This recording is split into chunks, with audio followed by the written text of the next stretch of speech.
hope this video can help at least one person on YouTube. If you clicked on this video, you probably relate to some of these things that happen in our life and give us social anxiety. When everything feels completely normal on the outside and what other people can see, but inside your head it's a completely different story. You ask yourself questions like, why did I sound so weird? Did they actually want me there? Did they think I was boring? Why am I so awkward? And then you go home and you do the thing that makes it even worse, and you think about it, you stew on it for 5 hours. What starts off as 5 minutes, it becomes 5 hours. And I think one of the hardest things about social anxiety is not understanding why you do this. So you might think, why do I care so much? Why can't I just be confident? Why does this bother me when everyone else seems fine? And recently I came across this interesting person called Hughes, and he made me think about social anxiety in a completely different light. So if you want to learn more about that, just keep watching. So I was watching a video where Hughes was talking about what he calls the 6 social needs. And I remember listening to it and thinking, this somehow really, really relates to me. The idea was simple. It's certain people can have certain things that they really need to feel social. Maybe you need to feel important. Maybe you need approval of somebody. Maybe you need to feel like you belong. Maybe you need to feel like people can see you as intelligent. Maybe you need people to understand what you're going through. Or maybe it's completely different. You need power and control, which is also an insecurity. And I started thinking, maybe social anxiety, it's not just about being scared of people. Maybe sometimes it's about being scared of what other people might think about you. And that's a distinction that we need to make when coming across these 6 social needs. So I want to go through these 6 types to you, not because I think this is some perfect psychological test, it's far from it, but it's a framework, it's a model that you can think through and use as a guide. Don't put yourself in a box. Don't think, because I do this, I am therefore this. It doesn't work like that. So number 1 is the status seeker. Now, the first one is what Hughes calls the status seeker. Basically, this is someone who really needs to feel important. They want to feel respected. They want people to notice them. They want to feel successful. They want to feel like they matter. And I actually think this one can show up in social anxiety in a really subtle way. Because you might not think I'm obsessed with status. It might sound more like this. I need people to think I'm impressive. Think about going to a party. You walk in and instead of just enjoying yourself, you're thinking, what do people think of me? Do I look successful? Do I sound confident? Am I interested enough? What if everyone thinks I'm a loser? You're not necessarily afraid of talking to people. You're afraid of not being enough in front of people, and I think that's an important difference. A fictional example of this would be Jay Gatsby. So if you've watched the movie The Great Gatsby, Gatsby has this enormous mansion. He throws these massive parties. He's surrounded by wealth and status. And so much of this identity is built around being somebody, being important, being impressive. And obviously we're not all walking around throwing Gatsby-sized parties, but maybe you recognise a smaller version of it. Maybe you feel embarrassed about your job, of your clothes, of your income, of how you look, or what you've achieved. Because somewhere underneath this, it's a feeling. This feeling is this: I need people to see me as somebody. And if they don't, what does that say about me? Number 2. This is the second one, is the people pleaser. So this is quite common in today's world. It's one that a lot of socially anxious people will recognise immediately, because the need here is it's approval. You want people to like you. So you don't want to disappoint them. You don't want anyone to be annoyed with you. You might say yes when you really want to say no. In fact, I recorded a video about this, The Art of Saying No. It's a really good book to read. And you might be constantly checking people's reactions in this case. I know that feeling because I've been there before. And then you're saying something and then immediately looking at somebody's face, trying to figure out, did they like that? Was that okay? Did I annoy them? And if they look slightly different, your brain starts creating a whole story. They're annoyed with me. Or I've done something wrong. They don't like me anymore. And then you go home and you start replaying that interaction. It's exhausting. A fictional example that comes to mind is Samwise Gamgee from The Lord of the Rings. He's incredibly loyal to Frodo. Obviously, he's a much deeper character than simply being a people pleaser. But he gives us an exaggerated example of someone who puts a huge amount of importance of supporting and pleasing someone they care about. And here's something I think is really, really important. Being kind, it's not the problem. Caring about people isn't the problem. Helping people isn't the problem. The problem is when you start believing, I have to make everybody happy in order to be okay. Because that is impossible. You could be the nicest person in the world and someone will still dislike you. And learning to accept that is actually a huge part of overcoming social anxiety. Number 3. This one is called the belonger. The third one is the belonger. And this one basically says, I need to feel like I fit in. I think almost everyone can understand this one because we're social creatures, we're social beings. You walk into a room, everyone seems to know each other. They're laughing, they're talking, they have inside jokes, and you're standing there thinking, where do I fit into this? And when you have social anxiety, your brain can take that feeling and make it 10 times worse. Someone doesn't reply to you, they don't like me. Someone doesn't invite you, they don't want me to be there. People laugh across the room, I've had this quite a few times, they're probably laughing at me. And you might not even realise how much you're looking for evidence that you don't belong. It amplifies it in your head. A fictional example of this is Hermione Granger in the early Harry Potter books. So she's entering a completely new world. She's a muggle-born witch. She's surrounded by people who grew up in a world she does not understand, and she desperately wants to establish that she belongs.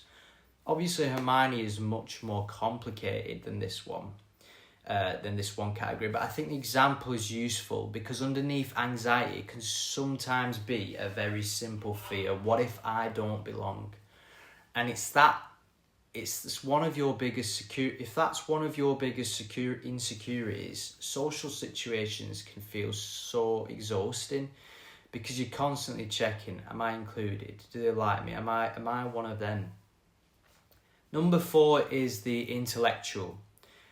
This is close to my heart because I'm quite an intellectual person. Sometimes social anxiety, it's not about what if they don't like me. It's what if they think I'm stupid. Maybe you know this feeling. So someone asks you a question, for example, and your mind just goes blank. You actually know the answer, but you're nervous. So nothing comes out. Or maybe you're in a conversation and you're thinking, what if I say something stupid? What if they correct me? What if they realise I don't actually know what I'm talking about?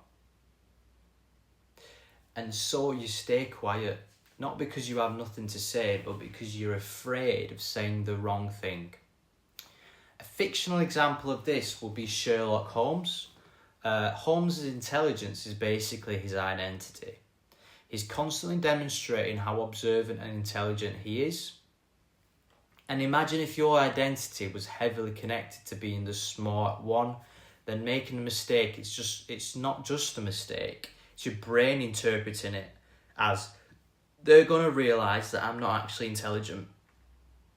And that's a horrible feeling, especially if you're someone who has always put a lot of pressure on yourself to be smart. Number 5. This is the victim. The 5th one is the victim. So this is actually an interesting one. You've got to be careful with this one because I don't like using the word victim as an insult, and obviously having genuine problems or wanting support doesn't mean you're manipulating people. We all need help sometimes. The way I think about this category is more like I need people to understand what I'm going through. Maybe you feel like people don't really understand you. Maybe you talk a lot about your problems. Maybe you need reassurance. And when someone doesn't acknowledge what you're going through, it can really hurt. A fictional example would be Eeyore. He's obviously an exaggerated character, but his identity is heavily connected to sadness and misfortune and suffering. He's constantly communicating things like things aren't going well for me, and part of this is wanting other characters to acknowledge what he's going through. And again, there's nothing wrong with wanting compassion. The question is, do I feel like I need to be acknowledged, for someone to acknowledge my pain in order to feel valued? That's a very different question, and it might be something worth thinking about. Number 6, the Dominator. This one is interesting because when you hear social anxiety, you might imagine someone who is quiet, reserved, timid, someone who avoids attention, but anxiety can show up in different ways too. Sometimes you might feel a really strong need to be in control. You don't want people to see you as weak. You hate being corrected. You hate being challenged. You become defensive when someone questions you. And underneath all of that lies an insecurity. It's a fear. So what if I lose control? That's the question going through the head. An obvious example would be Darth Vader. He's basically the ultimate example of power and intimidation. His voice, his presence, his authority, everything about him says, I'm in control. I'm not saying you're Darth Vader because you don't like being corrected. That's not what I'm saying. But the character gives us an exaggerated example. Sometimes the stronger our need to appear powerful, the more uncomfortable we can become with feeling weak. And that's actually something you might recognise in yourself. So what does any of this have to do with social anxiety? This is the part I find most interesting, just bringing all the 6 points together. Because when I think about social anxiety, I don't think it's always I'm afraid of people. Sometimes it's I'm afraid of what people will think about me. And then underneath that, there's also another question. What would it mean about me if they thought that? For example, what if they think I'm stupid? Okay, but why does that scare you? Maybe because you believe if they think I'm stupid, then I'm not good enough. Or, what if they don't like me? Okay, but what does that hurt? Why does that hurt so much? Maybe because somewhere inside you've connected being liked with being worthy, with your self-worth. And that's where I think this framework becomes useful, not because it tells you exactly who you are, but because it gives you questions to ask. Try this next time you feel socially anxious somewhere. The next time you're in a social situation, I want you to feel that anxiety through your body. Start to build, try something different. So instead of immediately thinking, how do I make this anxiety go away? Ask yourself, what am I actually afraid of right now? Maybe you're afraid they'll think you're boring. Okay, why does that matter? Maybe you're afraid they'll think you're stupid. Why does that matter? Maybe you're afraid they won't invite you again. Why does that matter? Keep going one layer deeper, because sometimes the obvious fear isn't actually the deepest fear. So, here's 5 questions. You can write them down and come back to. Number 1, what am I afraid they're thinking about me? Number 2, what would it mean about me if they thought that? Number 3, what am I trying to prove right now? Number 4, what am I trying to avoid? And number 5, can I allow myself to be imperfect here? That last one is huge, because maybe you don't actually need to become more impressive. Maybe you don't need to become more interesting. Maybe you don't need to become more funnier. Maybe you don't need to become more confident. Maybe you just need to stop believing you have to perform for everyone. And I think that's one of the biggest things I've started to understand about social anxiety. The goal isn't necessarily to become a person who never feels insecure, because we're all human. We're going to care what people think about sometimes. We're going to feel awkward. We're going to get nervous. We're going to say stupid things a lot of the time. The goal is to reach a point where you can say, okay, I'm anxious right now, but I don't have to obey this feeling. You can be nervous and still speak. You can feel awkward and still stay. You can think someone doesn't like you and not spend the next 3 hours analysing their facial expression. You can say something stupid and then survive it. You can be rejected and still know that rejection doesn't define your worth. So if you've recognised yourself in some of these 6 points, please don't use this video to judge yourself. Don't go, oh God, I'm a people pleaser, or I'm a belonger, or I'm insecure.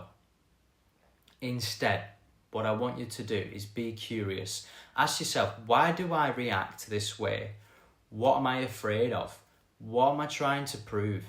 What do I need from other people? And maybe the most important question is, can I learn to give some of that to myself? Because you're probably not as weird as you think you are. You're probably not being judged as much as you think you're being judged. And there are probably far more people around you having the exact same thoughts that you are. You just can't see them. So, if you're watching this because you have social anxiety, I hope you know that you're not alone, and you don't have to become a completely different person to overcome it. You can still be you, just without constantly trying to prove that you're good enough. If this video helped you understand yourself a little bit better, subscribe, and if you're comfortable, tell me in the comments, what's the one thing you're most afraid of that other people would think about you? You might be surprised how many people feel exactly the same way. You're not alone. You are not your anxiety.